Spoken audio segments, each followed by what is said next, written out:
نحمدہ و نصلی علی رسولہ الکریم۔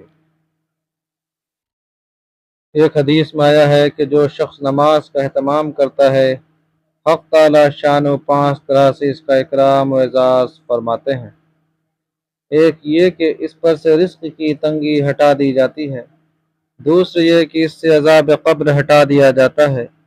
تیسرے یہ کہ قیامت کے اس کے اعمال نامے دائیں ہاتھ میں دیے جائیں گے، جن کا حال سورہ الحاقہ میں مفصل مذکور ہے کہ جن لوگوں کے نامہ اعمال دائیں ہاتھ میں دیے جائیں گے وہ نہایت خوش و خرم ہر شخص کو دکھاتے پھریں گے، اور چوتھے یہ کہ پل صراط سے بجلی کی طرح گزر جائیں گے، پانچویں یہ کہ حساب سے محفوظ رہیں گے، اور جو شخص نماز میں سستی کرتا ہے اس کو 15 طریقہ سے عذاب ہوتا ہے، 5 طرح دنیا میں، اور 3 طرح سے موت کے وقت، اور 3 طرح قبر میں، اور 3 طرح قبر سے نکلنے کے بعد۔ دنیا کے 5 تو یہ ہیں، اول یہ کہ اس کی زندگی میں برکت نہیں رہتی، دوسرے یہ کہ صلح کا نور اس کے چہرے سے ہٹا دیا جاتا ہے، تیسرے یہ کہ اس کے نیک کاموں کا اجر ہٹا دیا جاتا ہے، چوتھے اس کی دعائیں قبول نہیں ہوتی، پانچویں یہ کہ نیک بندوں کی دعاؤں میں اس کا استحقاق نہیں رہتا، اور موت کے وقت 3 عذاب یہ ہیں کہ اول ذلت سے مرتا ہے، دوسرے بھوکا مرتا ہے، تیسرے پیاس کی شدت میں موت آتی ہے، اگر سمندر بھی پی لے تو پیاس نہیں بجھتی، قبر کے 3 عذاب یہ ہیں، اول اس پر قبر اتنی تنگ ہو جاتی ہے تو پسلیاں ایک دوسرے میں گھس جاتی ہے، دوسرے قبر میں آگ جلا دی جاتی ہے، تیسرے قبر میں ایک سانپ اس پر ایسی شکل کا مسلط ہوتا ہے جس کی آنکھیں آگ کی ہوتی ہیں اور ناخن لوہے کے، اتنا لمبے کہ ایک دن پورا چل کر ان کے ختم تک پہنچا جائے، اس کی آواز بجلی کی کڑک کی طرح ہوتی ہے، وہ یہ کہتا ہے کہ مجھے میرے رب نے تجھ پر مسلط کیا ہے کہ تجھے صبح کی نماز ضائع کرنے کی وجہ سے آفتاب کے نکلنے تک مارے جاؤں، اور ظہر کی نماز ضائع کرنے کی وجہ سے عصر تک مارے جاؤں، اور پھر عصر کی نماز ضائع کرنے کی وجہ سے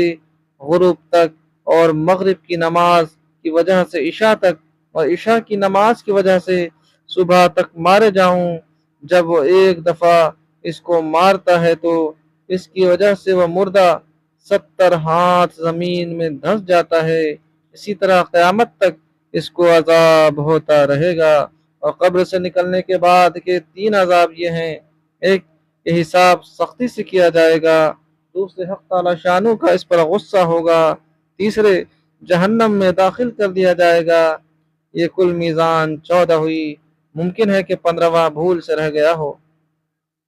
اور ایک روایت میں یہ بھی ہے کہ اس کے چہرے پر 3 سطریں لکھی ہوئی ہوتی ہیں، پہلی سطر او اللہ کے حق کو ضائع کرنے والے،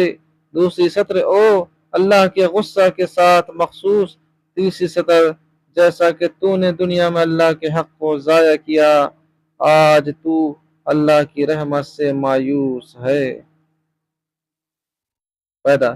یہ حدیث پوری اگرچہ عام کتب حدیث میں مجھے نہیں ملی، لیکن اس میں جتنی قسم کے ثواب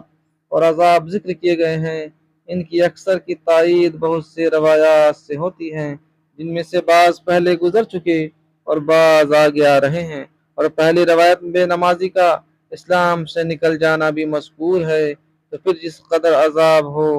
تھوڑا ہے، البتہ یہ ضرور ہے کہ جو کچھ مذکور ہے وہ آئندہ آ رہا ہے، وہ سب اس فعل کی سزا ہے، اس کے مستحق سزا ہونے کے بعد،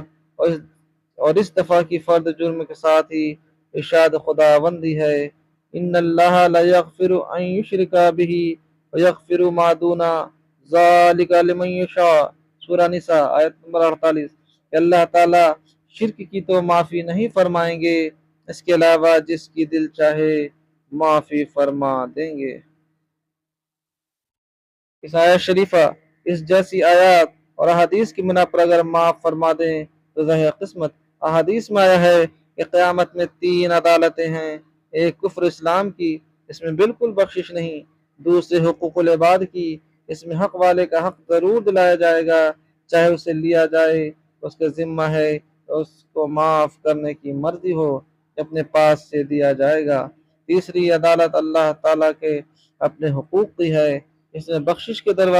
دروازے کھول دیے جائیں گے۔ اس بنا پر یہ سمجھنا ضروری ہے کہ اپنے افعال کی سزائیں تو یہی ہیں جو احادیث میں وارد ہوئیں۔ اللہ تعالیٰ ہم لوگوں کا سننے زیادہ عمل کی توفیق عطا فرمائے۔